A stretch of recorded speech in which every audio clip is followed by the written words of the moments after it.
Try it. Don't worry so much about power. Just focus on snapping the wrist. That day, as Lee was passing by a boxing gym, he was quickly drawn in by the brutal scene in front of him. His hands itched with the urge to join in, but Mia nervously spoke up. Just don't train here, okay? Why not?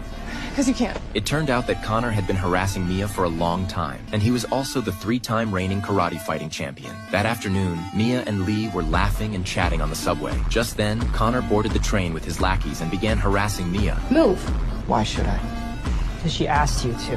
At that moment, Connor was already plotting his revenge on Lee. He pretended to be polite and stepped aside to let them pass. Heads up!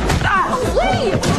The next afternoon after school, as Lee was heading home, he was provoked by Connor. Losing his cool, Lee threw down his backpack, but Connor kept his hands in his pockets and didn't take him seriously at all.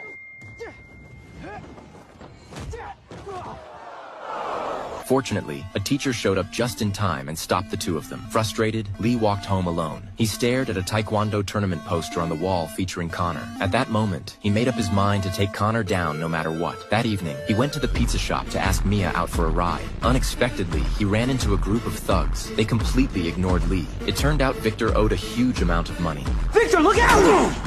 But when Victor came to, Lee had already driven the thugs away using Chinese Kung Fu. Back in the shop, Victor was amazed by Chinese martial arts. He told Lee he wanted to learn Kung Fu, hoping to win prize money in underground fights to pay off his debts. Although Lee really wanted to help Victor, he still chose to refuse, because teaching martial arts required his master's permission. So Lee called his master and explained his plan to him. 功夫能帮助女朋友吗？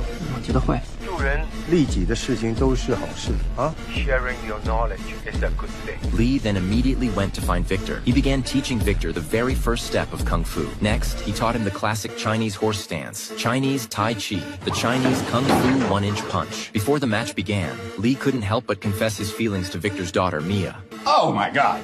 Really? Well, we were just, we were talking about strategies. He's just lucky I have someone else to knock out tonight. His opponent was clearly much younger than him. This was extremely unfair for Victor, who hadn't competed in years. Sure enough, in the first round, he was beaten so badly it was as if he had completely forgotten all the special training from the past month. As Lee looked at Victor lying motionless on the ground, he was reminded once again of the night his brother was killed. Victor was rushed into the emergency room, but Lee stood outside, unable to face what was happening. When he got home, he tore down all his Kung Fu posters. He was terrified that Victor would meet the same fate as his brother by learning Kung Fu. He was so overwhelmed by fear that he even hung up on Master Jackie Chan's call. It was a perfect plan to